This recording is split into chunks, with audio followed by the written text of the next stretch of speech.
ನನಗೆ ಗೊತ್ತು ಪುಟ್ಟ, ನಿನ್ ಧೈರ್ಯಶಾಲಿ, ಬುದ್ಧಿವಂತೆ. ಎಂಥದ್ದೇ ಸಂದರ್ಭಗಳು ಬಂದ್ರು ನೀನ್ ಧೈರ್ಯವಾಗಿ ಎದುರಿಸ್ತೀಯ ಅಂತ ನನಗೆ ಗೊತ್ತು. ನಿನ್ 3 ತಂಗಿರಿನ್ನು ಚಿಕ್ಕ ಮಕ್ಕಳಮ್ಮ.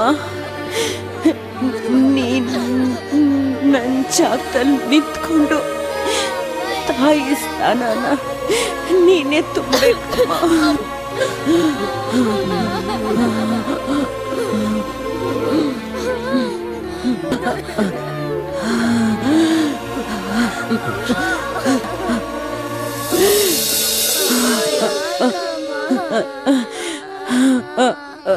ಅಮ್ಮ, ಏನಮ್ಮ ಇದೆಲ್ಲ? ಮೀನಾಕ್ಷಿ, ಅಮ್ಮ, ಅಮ್ಮ, ಮೀನಾಕ್ಷಿ, ಅಮ್ಮ, ಅಮ್ಮ, ಮೀನಾಕ್ಷಿ, ಅಮ್ಮ, ಮೀನಾಕ್ಷಿ.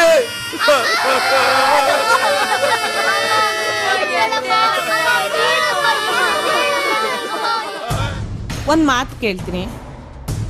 ನಾನು ಓದಿದ್ದೀನಿ, ನಾಳೆಯಿಂದ ಕೆಲ್ಸಕ್ಕೆ ಹೋಗ್ತೀನಿ. ಆಗ ನಮ್ಮನೆ ವರಮಾನ ಜಾಸ್ತಿ ಆಗುತ್ತೆ, ನಮ್ಮ ಲೆವೆಲು ಜಾಸ್ತಿ ಆಗುತ್ತೆ ಅಲ್ವಾ? ನೋಡು ಜಯಂತಿ, ನೀನು ಕೆಲ್ಸಕ್ಕೆ ಹೋಗಿ ದುಡಿಬೇಕು ಅನ್ನೋ ಬಲವಂತ ಏನೂ ಇಲ್ಲ. ಇನ್ನೂ ಹೇಳ್ಬೇಕು ಅಂದ್ರೆ ನನಗದು ಇಷ್ಟನೂ ಆಗಲ್ಲ ಅಲ್ವೇ? ಅತ್ತಿಗೆ ಜೊತೆ ಇದ್ಕೊಂಡು ಅವರಿಗೆ ಸಹಾಯ ಆಗೋ ತರ 4 ಕೆಲಸ ಮಾಡ್ಕೊಂಡು ಮನೇಲೆ ಇರ್ಬಹುದಲ್ವಾ? ಅದನ್ನು ಬಿಟ್ಟು ಅದನ್ನ ಬ್ಯಾಗ್ ತಗಲಾಕೊಂಡು ಕೆಲ್ಸಕ್ಕೆ ಹೋಗ್ತೀನಿ ಅಂತ ಹೇಳ್ತಾ ಇದೆಯಲ್ಲ, ಅದೆಲ್ಲ ನನಗೆ ಇಷ್ಟ ಆಗಲ್ಲ ಅಷ್ಟೇ. ಅದು ನಮ್ಮ ಮನೆಗೂ ಸರಿ ಬರಲ್ಲ. ಜಯಂತಿ ಕೆಲ್ಸಕ್ಕೆ ಹೋಗ್ಬೇಕು ಅಂತ ಇಷ್ಟಪಡ್ತಾಳೆ ಅಂತ ಹೇಳ್ದ. ಅದಕ್ಕೆ ನಾನು ಅಮ್ಮ ಇಬ್ರು ನಮ್ಮ ಮನೆಯಲ್ಲಿ ಹೆಣ್ಮಕ್ಳು ಕೆಲ್ಸಕ್ಕೆ ಹೋಗೋ ಪದ್ಧತಿ ಇಲ್ಲ ಅಂತ ಹೇಳಿದ್ವಿ. ನೀವ್ ಯಾಕೆ ಬೇಡ ಅಂದ್ರಿ? ಅಲ್ಲ, ಈ ವಿಷಯ ನನ್ನ ಹತ್ರ ಯಾಕೆ ಹೇಳಿಲ್ಲ? ಯಾಕೆ ಹೇಳೋದು ನಿಮ್ಮ ಹತ್ರ? ನೀವೇನಾದ್ರೂ ಕೋಪ ಮಾಡ್ಕೊಂಡ್ರೆ? ಅಯ್ಯೋ ರಾಮ, ಇದರಲ್ಲಿ ಕೋಪ ಮಾಡ್ಕೊಳ್ಳೋದಕ್ಕೆ ಏನಿದೆಯಾ ಲಕ್ಷ್ಮಿ? ಜಯಂತಿ ಕೆಲಸಕ್ಕೆ ಹೋಗೋದಕ್ಕೆ ಆಸೆ ಪಟ್ರೆ ಹೋಗ್ಲಿ ಬಿಡು.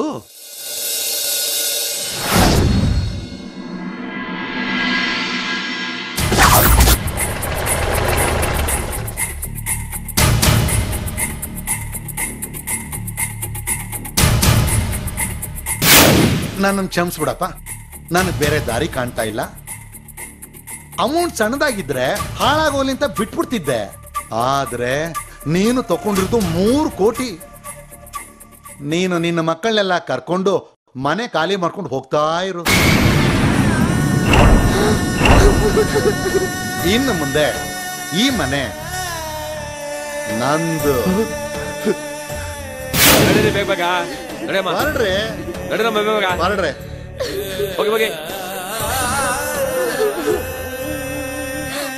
ಲಾಕ್ ಮಾಡಿ ಹೋಗ್ತಾ ಇರು.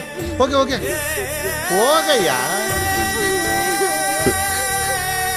ಅಯ್ಯ ಹೋಗಯ್ಯ, ಹೋಗಯ್ಯ ಅಂದ್ರ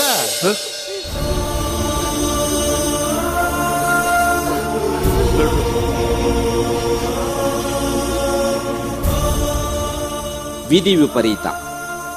ಅರಮನೆಯಂತ ಮನೆಯಲ್ಲಿ ರಾಜನಂತೆ ಯುವರಾಣಿಯರಂತೆ ಮೆರೆಯುತ್ತಿದ್ದ ದಯಾನಂದ್ ಮತ್ತು ಮಕ್ಕಳು ದಿನ ಬೆಳಗಾಗುವುದರೊಳಗೆ ಬೀದಿ ಪಾಲಾಗಿ ಹೋಗುತ್ತಾರೆ. ಸಣ್ಣದೊಂದು ಮನೆಗೆ ಬಾಡಿಗೆಗೆ ಬರುತ್ತಾರೆ.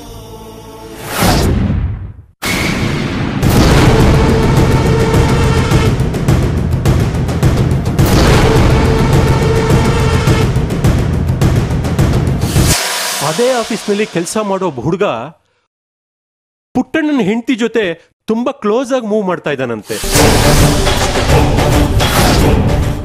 ಜಯಂತಿ, ಏನ್ ಬಾವ? ನಾಳೆಯಿಂದ ನೀನು ಕೆಲ್ಸಕ್ಕೆ ಹೋಗಬೇಡ. ನೀವು ಹೋಗು ಅಂದಾಗ ನಾನು ಹೋಗಬೇಕು, ಬೇಡ ಅಂದಾಗ ಸುಮ್ಮನಾಗ್ಬಿಡ್ಬೇಕಾ? ಯಾವಾಗ ನೋಡಿದ್ರು ನಾನು ಏನೇ ಮಾಡಿದ್ರು ಇಲ್ಲಿ ನಿಂತ್ಕೊಂಡು ಪ್ರಶ್ನೆ ಮಾಡೋದು ಅಷ್ಟೇ. ಹಾಗೆ ಪ್ರಶ್ನೆ ಮಾಡಿದ್ರೇನೆ ಇವ್ರಿಗೆ ಸಂತೋಷ. ನೀವು ಏನೂ ಹೇಳೋದಿಲ್ಲ. ನಿಮ್ಮ ಅಮ್ಮನೂ ಬಾಯಿಗೆ ಬಂದ ಹಾಗೆ ಹೇಳ್ತಾರೆ. ನೀವು ನಿಮಗೆ ಈ ತರ ಮಾತಾಡಿದ್ರೆ ಮಾತ್ರ ನಿದ್ದೆ ಬರೋದಲ್ವಾ? ಸಾಕು ಸಾಕು. ಈಗ ಯಾವನೋ ನಿನ್ನ ಬೈಕಲ್ಲಿ ಕರ್ಕೊಂಡು ಬಂದು ರಸ್ತೆ ತುದಿಲಿ ಇಳಿಸ್ಬೋದ್ನಲ್ಲ,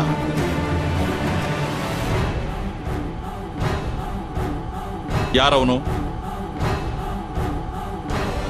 ಜಯಂತಿ, ನಿನ್ನ ಮೇಲಿರೋ ಪ್ರೀತಿಯಿಂದ ಹೇಳ್ತಾ ಇದ್ದೀನಿ, ನಿನ್ನ ಬದುಕಿನ ಬಗ್ಗೆ ಇರೋ ಕಾಳಜಿಯಿಂದ ಹೇಳ್ತಾ ಇದ್ದೀನಿ.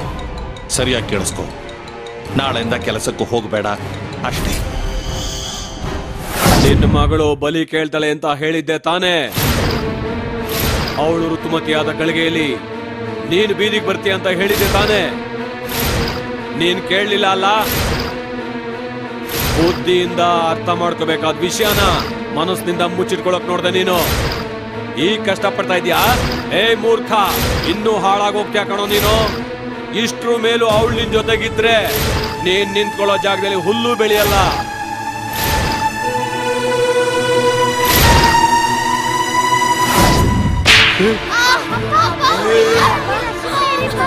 ನಿನ್ನಿಂದನೇ ಕಡೆ ಶನಿ ಮುಡದೆ, ನಿನ್ನಿಂದಾನೆ ನಾನು ಬೀದಿಗೆ ಬಿದ್ಬಿಟ್ಟೆ. ನನ್ನ ಮನೆನ ಸರ್ವನಾಶ ಮಾಡೋಕ್ ಬಂದಿರೋ ಮೂದೇವಿ ಅಂತ ಗೊತ್ತಾಗ್ತೆ. ನಿನ್ನ ದೇವತೆ ಅಂದಲ್ಲೇ.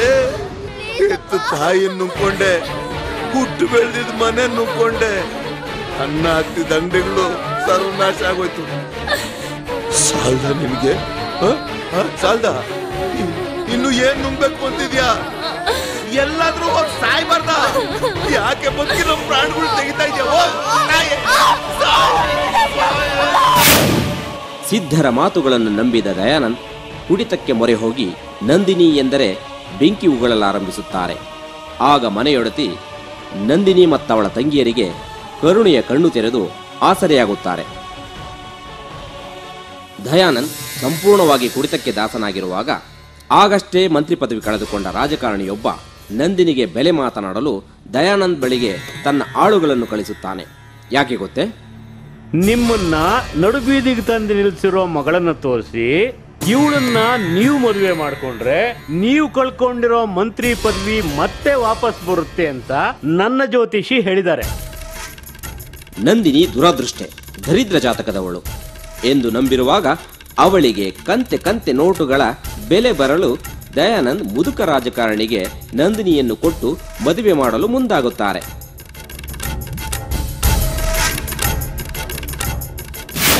ನಮ್ಮ ಕೈ ಬಿಟ್ಟು ಹೋದ ಅಂಗಡಿ ಮತ್ತೆ ನಮಗ್ ಸಿಗ್ಬೇಕು. ನಾನು ಇಷ್ಟಪಟ್ಟು ಕಟ್ಸಿದ ಮನೆ ಒಳಗೆ ಮತ್ತೆ ನಾವೆಲ್ಲರೂ ಹೋಗ್ಬೇಕು. ದಿನ ಕಾಲ್ ಸೋಸ್ಕೊಂಡು ಸ್ಕೂಲ್ಗೆ ಹೋಗ್ತಿರೋ ನನ್ನ ಮಕ್ಕಳು ಮತ್ತೆ ಕಾರಲ್ಲಿ ಸ್ಕೂಲ್ಗೆ ಹೋಗ್ಬೇಕು. ಅವ್ರು ಇಷ್ಟಪಟ್ಟಿದ್ದು ಕ್ಷಣನೇ ಅವ್ರಿಗೆ ನಡಿಬೇಕು. ಅವ್ರು ಸಂತೋಷವಾಗಿರ್ಬೇಕು. ಆ ಸಂತೋಷ ಸದಾ ಕಾಲ ಉಳಿಬೇಕು. ಇದೆಲ್ಲ ನಡಿಬೇಕು ಅಂದ್ರೆ ನನಗ್ ಜಾಮೀನ್ ಕೊಟ್ಟು ಹೊರಗಡೆ ಕರ್ಕೊಂಡ್ ಬರೋದಕ್ಕೆ ಸಹಾಯ ಮಾಡಿದ್ರಲ್ಲ ಆ ಮಾವ, ಅವ್ರು ನಾನು ನಿನ್ ಮದ್ವೆ ಆಗ್ಬೇಕಮ್ಮ.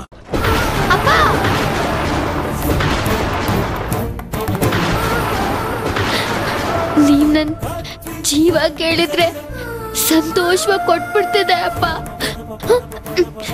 ಆದ್ರೆ ನೀ ಕೇಳ್ತಾ ಇರೋದು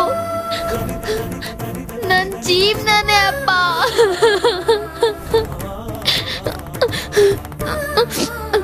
ಸರಿಮಾ, ನನ್ನನ್ನ ದರಿದ್ರ ಜಾತಕದವಳು ಪೀಡೆ ಅಂತ ಹೇಳ್ತಿದ್ದ ಅಪ್ಪನೇ ಇವತ್ತು ನಿನ್ನಿಂದ ಮಾತ್ರ ಈ ಕುಟುಂಬನ ಉಳಿಸ್ಬೋದು ಅಂತ ಹೇಳ್ತಿದಾರಮ್ಮ. ಇದು ತಪ್ಪು ಅಂತ ನನ್ ಮನ್ಸು ಹೇಳ್ತಿದೆ.